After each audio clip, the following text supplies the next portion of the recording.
Friends, we were talking about bovine ketosis. Here we are dealing with part 6. An important aspect is treatment of bovine ketosis. I welcome you at the Dr. Vet channel. I am Dr. P.R. Patel, Professor Head Veterinary Medicine.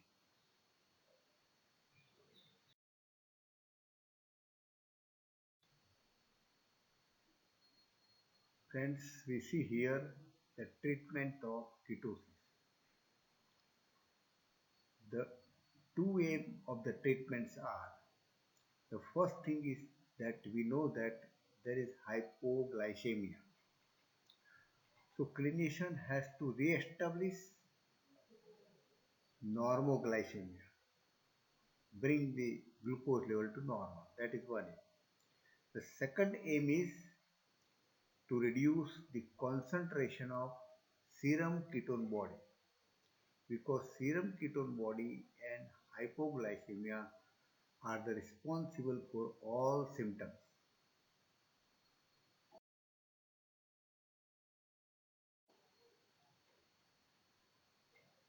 Treatment of ketosis is six type.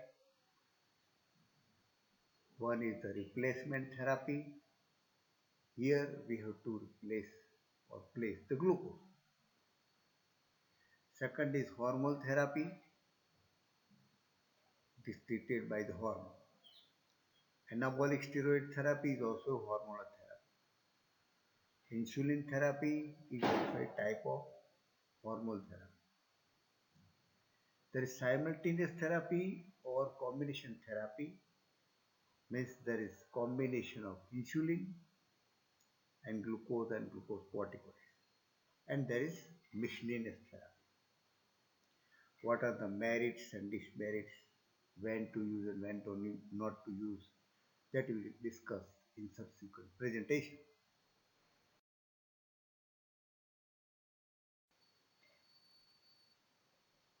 Here we will see a important therapy, replacement therapy. It is not replace, not removal, but it is replace the glucose which is lost, is to be corrected, replaced. It is considered as a rational treatment because it is done with the knowledge of pathology of disease and knowledge of pharmacology. Direct treatment, rational treatment, justified treatment to relieve the need of glucose in the body and to initiate glucose formation in the tissue and to continue ketone body utilization normally so that the clinical case become normal. The replacement therapy is by administration of glucose intravenous along with hyperglycemic agents oral. Glucose will replace the glucose and hyperglycemic agent will form the glucose in the blood. So glucose is given intravenous, hyperglycemic agent given oral. The purpose of this giving both is to maintain the blood glucose level for a long time, because intravenous glucose immediately raises the glucose level, but it will not remain for a long time. But oral hypoglycemic agent, they slowly form the glucose and maintain the blood glucose level. Second thing, if we give glucose intravenous frequently, this 40 to 50% glucose is irritant.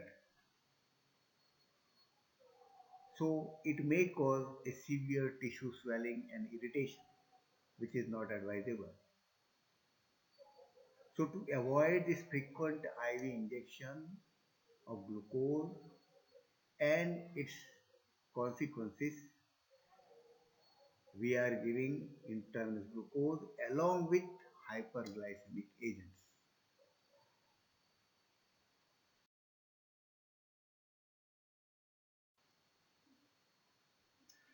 We are giving glucose, that is dextrose, high concentration, 40 to 50% solution at the rate of 500 to 800 ml intravenous. It immediately raises the glucose level, so there is rapid recovery.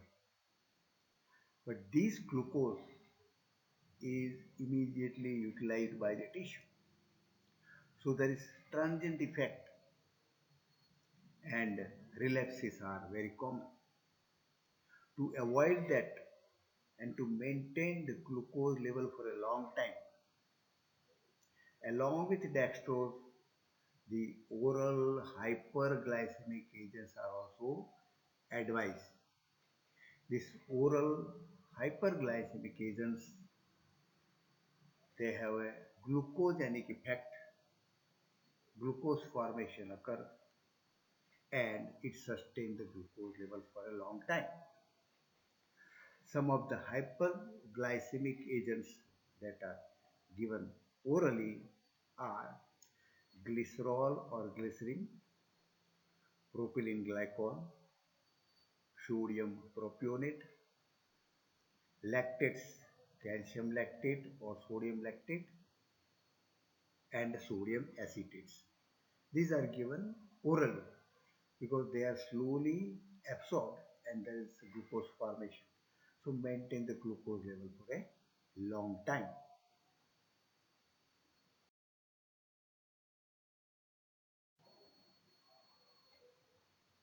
We have seen the replacement therapy, important therapy. Second is the hormonal therapy. This is also important therapy. And this is a modern approach with the injection of adrenal corticoids. And these are the glucocorticoids, formation of glucose. They cause utilization of acetyl coenzyme A and they increases glucose level. There is a quick successful treatment in clinical cases, especially in the field cases observed. Also, there is more sustained response in clinical cases is also observed. The glucocorticoids or adrenal corticoids are very famous: betamethasone, dexamethasone, prednisolone, triamcinolone, and insulin therapy.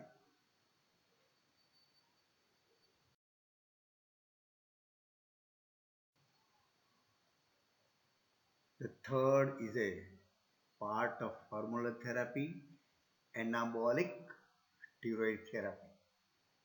Anabolic steroids are given. Anabolic steroids increases nitrogen level of the blood and they causes elimination of preformed ketone bodies from the blood within 1 or 2 days after the treatment. This is very important that they are helping in removal of the ketone bodies. Remember here, anabolic steroids never increase glucose level in the blood. They do not increase the blood glucose level, but they cause the elimination of preformed ketone bodies. The anabolic steroids are many.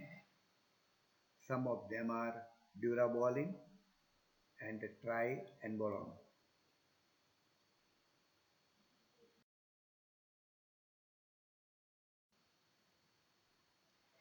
Friends, we see here insulin therapy. It is also equally important. Remember, insulin therapy is useful in refractory and recurrent ketosis cases. Normally, ketosis cases are corrected by replacement therapy alone. But some of the cases do not respond, refractory or recurrent, frequently occurring cases. In this, insulin therapy works better.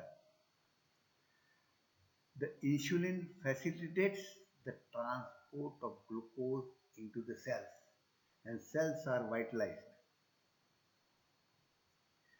The insulin is a potent anti-ketogenic. Insulin suppresses the ketogenesis. Very important. Insulin suppresses adipose mobilization and NEFA mobilization. We have already seen in etiology what is NEFA. Non-esterified fatty acids.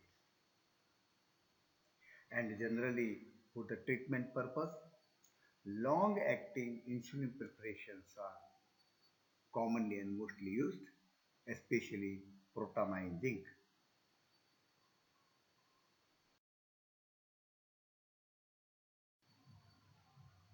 The fifth type of therapy is simultaneous therapy or combination therapy. Here the combination of insulin with glucose or glucocorticoid is given to prevent hypoglycemia. Insulin causes hypoglycemia. So to correct that, we have to give glucose and glucocorticoid. The sixth type of treatment is miscellaneous treatment. In this, chloral hydrate given orally. This chloral hydrate increases starch breakdown in the rumen. It increases the rumen fermentation and increases propionate production. It stimulates glucose production and absorption, and thus it increases glucose level in the blood. So this chloral hydrate is used, but it is irritant also. Orally, it should be mixed with food and with some other agent, and it is to be given.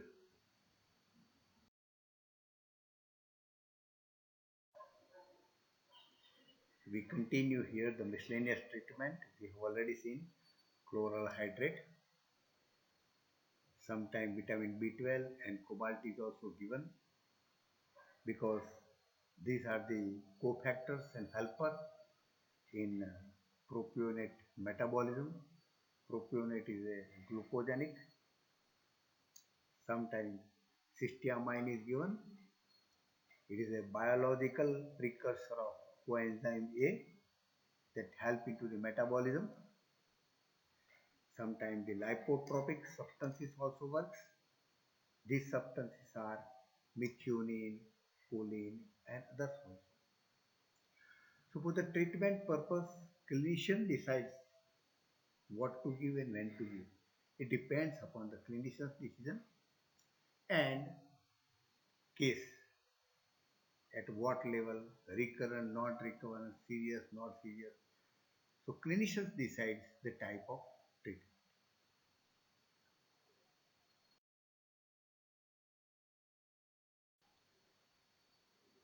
Friends, I have mentioned the treatment in detail. Try to give as much possible more information to you. I have not narrated the doses because you may refer it standard textbook.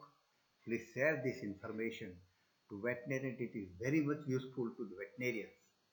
To promote the channel, requested to subscribe the channel. Thank you very much for observing this.